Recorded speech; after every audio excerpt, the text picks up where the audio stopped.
What's up, tribe? How you guys doing? Go ahead and hit that subscribe button, and I hope you like this video. This is your review for Falcon Crest, retro review for Falcon Crest, Season 3, Episode 15. Child, we pick things up with Chase getting bailed out of jail by, of all people, Richard. Child. Richard had a nerve. He gonna have the nerve to say to Chase, well, I just don't want our professional relationship to interfere with our friendship. Chase was like, we don't have no friendship. We not friends. What are you talking about? And baby boy Richard, he was just like, yeah, all right then, Richard's mind, he gonna make it. He'll make it happen. He'll make it up to Chase, right? So then we see Angela scheming with Philip, right? And Philip was like, listen, I just don't know how many more cards you got to play in this deck. And she said, oh, I got a couple of more cards. She said, I need you to get Calvin Krieger out here. And Philip was like, hold up, Calvin Krieger? She was like, I don't know about you getting Calvin Krieger. He said, that's going to expose your whole hand because Chase doesn't know about Calvin Krieger, right? Angela was like, bruh, just get him out here. Just get Calvin Krieger out here on the next line, right? So let me go ahead and tell y'all about this Calvin Krieger situation. So Calvin is the head of distribution. He is the one that distributes all the Falcon Crest wines, right? So of course him and Angela probably got some backdoor deal. So Angela pulls him and talks to him. Next thing you know, he's talking to Chase, and he's trying to play all buddy nice to Chase. And Chase knows who he is, and he was like, hey, what you doing? How you doing here? So then the guy going to try to, he going to try to shake Chase down, right? He going to say, listen, we're the distributor for Falcon Crest, but we've got a long relationship with Angela Channing. And and Chase was like, no, your relationship is with Falcon Crest, not Angela Channing. He was like, yeah, but Falcon Crest is Angela Channing. And it might be a little hard for me to secure distribution to people and they don't really know you and they're not really sure whether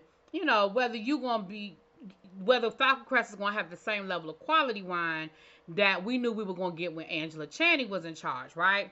So Chase was like side-eyeing him because, Chase is still trying to do this champagne. Now, somebody left in my comments under the last video that champagne, technically, it has to come from the places where the place called Champagne over in France. Anything else is just sparkling wine. Listen, I didn't write this script, okay? I'm just telling y'all what they said. So if you can't get real champagne from the Napa Valley, child, take that up with the Falcon Crest people. But thank you for the information. I appreciate you letting me know.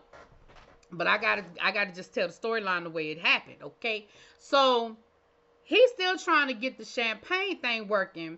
And Calvin was like, listen, maybe if you just, sign over some sort of security to us so that if, the crop flops, we still make our money. He was like, wait, whoa. So you want me to sign over my crop to you so that if we have a bad year, then I lose everything? And he talking about something, well, it probably won't come to that. Chase was like, bruh, I might have been born at night, but I wasn't born last night. That's a no-go. That's a no bueno. That's not going to happen. I said, I know that's right, Chase. I was glad that he saw that for what it was. Now, honestly, Angela, you disappointed me a little bit. And let me tell you why you disappointed me a little bit. I really thought that wasn't your real plan. I thought that was like the look at this hand so you don't see what's going on behind me. And if that is what's going on, it just wasn't revealed in this episode. But I just knew, because I was like, you had to know Chase was going to turn that down. So I feel like Angela ain't done because she usually always has a backup to the backup of the backup. Now, one of her backup plans is Terry, Maggie's sister, right? That's one of her backup plans. So she gonna go to Terry and say, Terry, I've been patient. I told you I need you to bring me some information on Chase that I can use against him to try to get my damn winery back. And you are not delivering. What's going on? And she was like, listen, I'm moving as fast as I can, but honestly, Chase and Maggie, they really don't have a whole lot of dirty laundry. Like, I'm working hard, but I ain't really got a lot to work on. She said, but I tell you what, I'm getting ready to become me and Michael getting ready to get married. And Angela was like, how does that help me? She was like, well, Michael is the closest thing to Chase, and Maggie. So if I get in good with him, then I'm gonna be able to get to the secrets. And Angela was like, all right, that might help a little bit. That might help a little bit. So Terry is now on this scheme to try and getting good back good with Maggie and with Chase. So the first thing she does in her little operation is she goes and apologizes to Maggie, and she says all the things that Maggie wants to hear. She apologizes. She said, I was a terrible person, I was a terrible sister, I don't know why I do the things that I do, but I'm so sorry. Please give me another chance. I'm gonna give the daddy back all the money I stole from him as soon as I can. Please, please, please, please, please, please. And of course, Maggie's like, oh, Terry, okay. Now, Chase is side-eyeing the situation because he don't really trust it. I mean, he want to trust it, but he don't really trust it. But, so for right now, it's an it's an uneasy truce to the situation, right? So then, later on in the episode, Terry convinces Michael to, cause she was like, you keeping me at arm's length, Michael. We sleep together. I mean, we have great passionate, we make great passionate love to each other, but then you don't let me sleep in the room with you. And I just feel like, how that makes me feel, Michael, that you put me out of your bed after you get what you want. So she done convinced Michael to let her move into the bedroom, child. And Michael was like, I just don't want you to start thinking about marriage or nothing, because, that's not going to happen. And she was like, nobody's even thinking about that, Michael. Okay, girl. So then down to the newspaper, child. A couple of things are going on. Emma is in her feelings because she is not over Michael, right? Her little feelings are hurt. Her heart is broken over Michael. And she's sort of lashing out and taking it out on everybody, including Maggie. And Maggie tries to talk to her and says, look, girl, you really dodged yourself a bullet. Michael really ain't ready to love nobody. And, I can't help the fact that my sister got her hooks in him, okay? But, basically, Emma, girl, just get over it. So Emma has gone into a little bit of a depression. She's not showing up for work. She's staying in her room. And, of course, everybody's worried that she's reverting back to where she came, right? Well, guess who shows up, honey? Julia's doctor shows up. Now, he shows up to give Angela an update on the fact that Julia is still in a catatonic state, and they just don't know what's going on, and they don't know how long she's gonna be there, and they don't know the best treatment, but they're doing their best. But on his way out, he runs into Emma, and he invites Emma out for drinks, and Emma goes, and they get to talking, and she tells him, she said, listen, I was worried that I wasn't, that I was never going to feel better. I was worried that I was falling back into that funk, and I'm suffering from a broken heart. And he was like, listen, I hear you and I understand, but it's his loss. And trust me when I tell you, if you was mine, it wouldn't be no broken hearts. Well, baby, that's all Maggie needed. They stayed out all night doing whatever it was that they was doing, grown folks' business. But baby, Maggie is back on top. Okay, Maggie is back feeling herself. Now, the other thing that's going on down to the newspaper is the cartel. They sitting up in, the little hitman from the cartel is sitting up in Richard's office, basically telling Richard, listen, you in this racetrack situation, we done already told you we want our piece of the pie. I don't understand why you playing. You already know we don't play those kinds of games. So make it happen. And then they said, and Maggie Gilberti is running around doing research on Jacqueline, and we can't have that. So handle that too. And of course, Richard tries to push back, but at the end of the day, Richard really can't. He knows his limits when it comes to them. He knows his limits, right? So he tries to talk to Maggie and gets Maggie to stay, to not do the story. But Maggie was like, Richard, our deal was that I can investigate whatever it is that I wanted to investigate, but you don't have to publish it, right? That's the deal. The deal is you don't have to publish it, but that I do get to write whatever I want to write, and I'm going to write the story. And so Richard tries to convince her not to do it, but she ain't listening. Okay, she is not listening. All right. Now, while all this is going on, child, Lance and Melissa are still doing what Lance and Melissa do. They done got a transcript from the They done got a transcript from the deposition where and that's when Lance finds out that Melissa done told it all. She done said that the whole marriage is just a farce. And he was like, listen, she said, well, they tricked me. He said, child, they tried to trick me too. I knew they tried to bring up Richard, and I ain't fall for it because I already knew all about Richard. He was like, and of course, you know, Melissa was mad. He was like, what's wrong? Richard don't want you no more because you pregnant. She said, listen, I was sleeping with Richard for a reason. I was trying to, secure the deal with the grapes. What you doing? You just sleeping with everybody in town just because you're a hoe. Child, y'all know the two of them. So then Melissa decides that she gonna run damage control, and she goes over to go see Cole and Cole's wife. Now Cole ain't there, but the wife is there, and the wife ain't trying to hear nothing Melissa got to say. Child, she is time enough for Melissa. Okay, she is time enough for Melissa. And Melissa tries to convince her, to drop the lawsuit or whatever, but they were like, yeah, we're not doing that.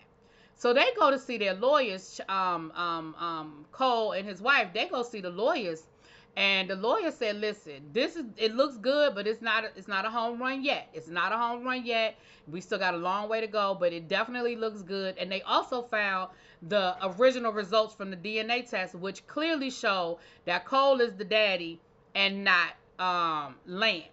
So the lawyer said, listen, all of this is good. All of this works in our favor, but we still, we ain't got a slam dunk.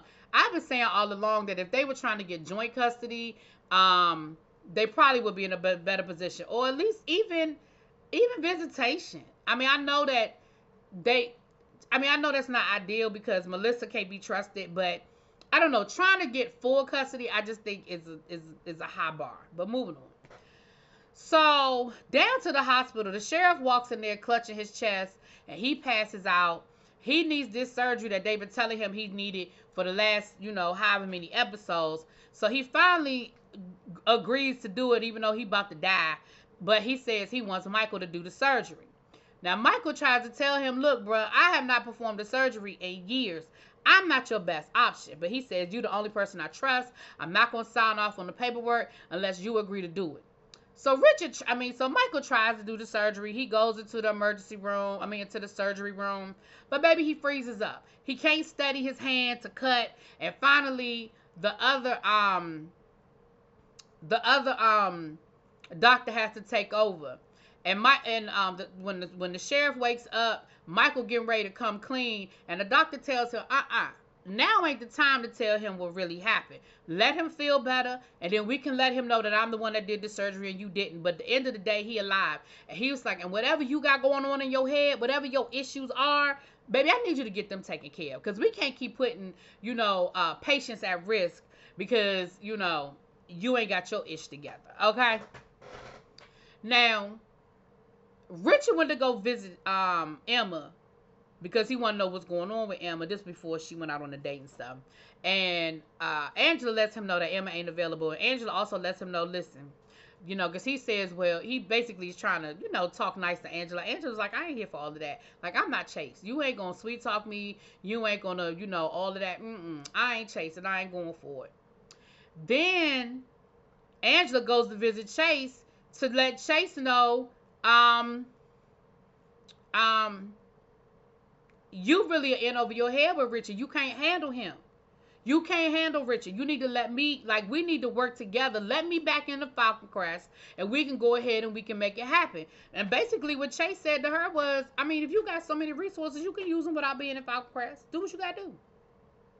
So then Chase goes down to visit Richard and let Richard know, look, I'm still on the county of supervisors, and just so you know, that if every T ain't crossed and every I ain't dotted on any permits, contracts, anything you got going on, please know I'm going to be on your ass like white on rice. I'm not letting nothing slide. I'm not letting nothing fall through the cracks. Please, so you know. Okay? Now, Michael ends up going home after the surgery. And of course, he's feeling some kind of way because he froze up and that man almost died on his watch, right? So he's sitting there, and Terry is like, what is wrong with you, Michael? See, I hate when you bring your problems home from work. Tell me what's going on. Please tell me what's going on. So he tells her the story of his wife, of how his wife died. Him and his wife were in a car accident in like a little, hole in the wall town. There was nobody at, he walked away from the accident, but his wife was gravely injured, and there was nobody that was qualified to do the surgery except for him. And so he did the surgery, but his wife died on the operating table, and basically he ain't been able to perform a surgery since, right? So he tells Terry this. Now, to be honest, I knew Terry was going to find a way to use it against him somehow, some way. But to be honest, I honestly couldn't figure out why it was such a problem. You didn't kill your wife. She might have died. She was going to die. I'm not trying to be mean. But if there were no doctors there that were qualified to do the surgery, she would have died, right? So at least you tried. It sounds like her injuries were just too severe. But I'm sure they're going to find a way to twist it, child. So Terry runs over to Angela and says, I got it.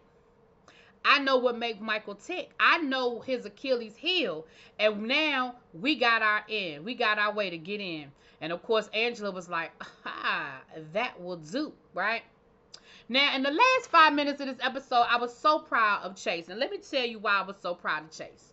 So Chase rolls up on the dude that was supposed to sell him the grapes for him to make his champagne, right? The champagne grapes. I'm going to put that in air quotes since I was told that it ain't really champagne. It's just going to be some sparkling wine. But for the purposes of this storyline, it's the champagne grapes. And oh boy, it's the guy down to the playing field. Like they got the airplanes and stuff together. Down to the airfield, I should say. And he's honest with Chase. He says, listen, I know we had a deal in place, but honestly, Angela made it worth my while. Like, I've always had a good relationship with Angela, and she, to be truthful, she gave me an offer that I can't refuse. And to be honest with you, at this point, me and my wife, like, look, I'm older. Okay, I've given my life to this valley, my blood, sweat, and my tears. And for the amount of money that Angela was offering me for them grapes, it's going to get me a little bit closer to retirement and a little bit closer to, where me and my wife want to be, right? To be able to fly in our plane whenever we feel like it and just live that good life. And Chase was like, I get it. I do. Now, I was waiting for Chase to flip out and be like, how could you do this to me? We had a deal. But Chase was cool. Chase said, let me tell you something. He said, let's go talk. Maybe I can help you get closer to retirement than you thought. He was like, cool. So next thing you know, we see him go visit Angela. Now, mind you, they got the contracts drawn up. The lawyers done already hammered out everything. And Angela thought it was just all that was left was the sign. And she was like, oh, it's so good to see you. We got the contracts here. He was like, not so fast. She was like, what? We done already talked money. Like, you can't shake me down. He said, no, that's not it. He said, but, I got to call the deal off. And she was like, what you mean call the deal off? We had a deal. He said, well, Chase made me an offer I couldn't refuse. She said, so you sold your grapes to Chase after we had a deal? He said, no. Chase bought my whole vineyard. I'm out of here. Deuces. He done bought the whole kit and caboodle. Baby, you could have knocked Angela over with a feather. Do you hear me? I said, now, Chase, this was a good one. Because, Chase so quick to just get so mad and just so emotional. But that was a good one. That was a good deal, Chase. Now, Angela probably got, something waiting for you on the back end. But for now, we're going to take it and we're going to move on. Let me know what you guys think. I'll talk to y'all later. Peace.